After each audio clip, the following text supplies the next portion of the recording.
This is another 542 interview. It's in person, just like another one I did. You can see my hand there. Um, and then, mention your name and what you used to do. Yes, my name is Craig Porter. I am a retired engineer from commercial aerospace. I retired last year, in fact. Um, I worked in engineering, electrical engineering, component engineering. I was responsible for scrubbing bills of material or parts lists, um, determining the life cycle of these parts using various tools out there. Um, I worked with design engineers, purchasing, reliability, um, and even manufacturing. Killer. So, question I have, and I always start this one out this way. I have a program that predicts baseball game probabilities of a team winning against another team.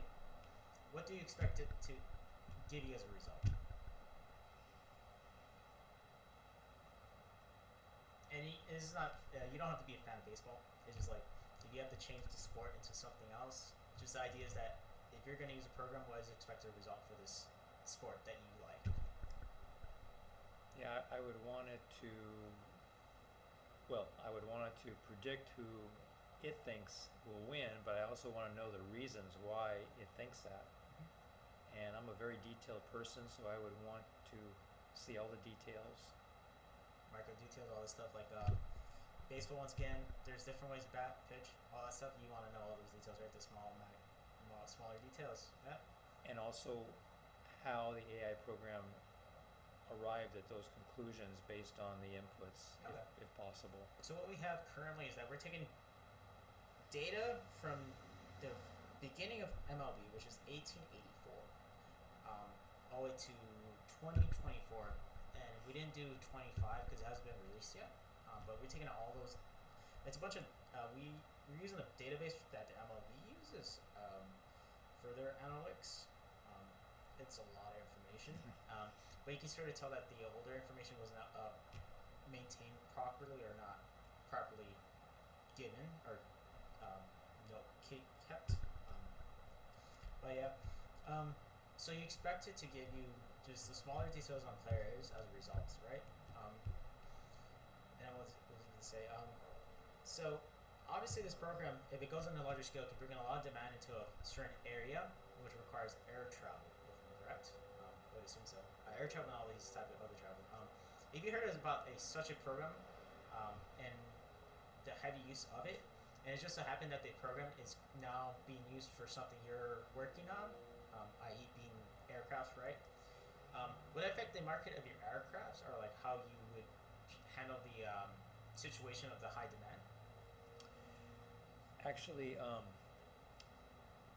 we work closely with Boeing, and Boeing called the shots, if you will. They would tell us what they expect the demand to be, and as a result, we would either ramp up or slow down deliveries.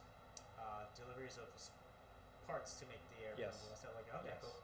What do you think it would affect the upkeep of airplanes? Because imagine that you would have this influx of people coming into LAX, for example, and you have to maintain these airplanes and stuff like that. Would it make it difficult to maintain airplanes just because of high demand? I don't think so. No, you can keep up. So you're saying that you can keep up with the demand? Because I would imagine that you have to maintain the airplanes because they're constantly in use. Propellers wear out. Yeah, we were only responsible for the communication boxes that talk to the black box on the plane, and frequently they would come back to our repair shop and for either an upgrade or a repair. So we were focused on that one aspect only of the plane. Oh, okay. So you didn't. Okay. Okay. Now I'm just thinking that high demand would bring in a lot more airplanes, a lot more maintenance needed to be done.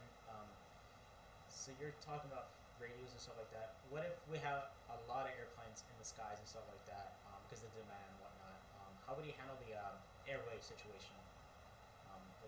Because I would imagine you have a high demand of like a lot of airplanes coming in and out because of the demand. So how would you manage to differentiate between frequencies and stuff like that to make sure that people arrive safe on time for their sports event, for example.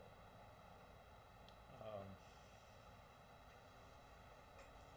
we may have to hire more people. Yeah, I mean, yeah, that's one way to do it. Hire more people to make sure you can keep up with the demand, but it's temporary. Keep that in mind. Yeah. So I would think that hiring more people may come at a cost as well, because you gotta make sure you're using resources to look at these people and be like, oh, he's good for the job. And once again, this is a temporary demand. Would that be sustainable? Let's say you hired a lot of people, right? How many would you actually keep for the long term? Well, there are full-time employees and also part-time, seasonal, contract workers. So that's probably how we would do it. Okay. So just part time, call it a deal. Okay. Or contract. Yeah. So since you're an electrical engineer, just like myself, I'll soon be.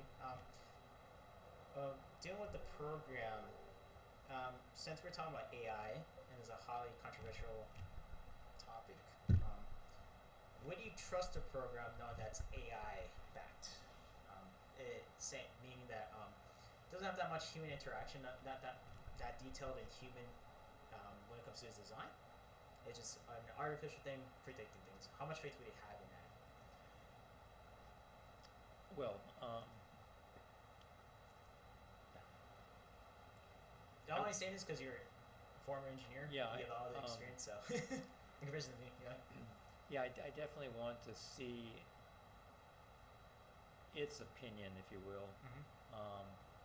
But then the final decision would be up to me. I would weigh whether or not I trust the AI results. And again, I would want to know the reasons why AI selected this or picked this, or how did AI arrive at that result? Okay. Yeah. Yeah. There's a lot of there's a big neural network we have out right now. ChatGPT is using and stuff like that. It's the ANN network, heavily used, but sometimes incorrect in some of the answers it gives. Our design doesn't use that network. We use another one. Not that reliable as ANN. Me in general, my honest opinion, any network is not that reliable. It can go rogue at any moment in time. Yeah. But how would we establish trust to you? Because you're an engineer, you've been doing that for a long time, and we're trying to develop this program for general population, and you could be a member of that general population too, and you're going to be harder to have that trust established because you have a background in it. How would we do that? What would be the way to convince you to use the application if the application was on?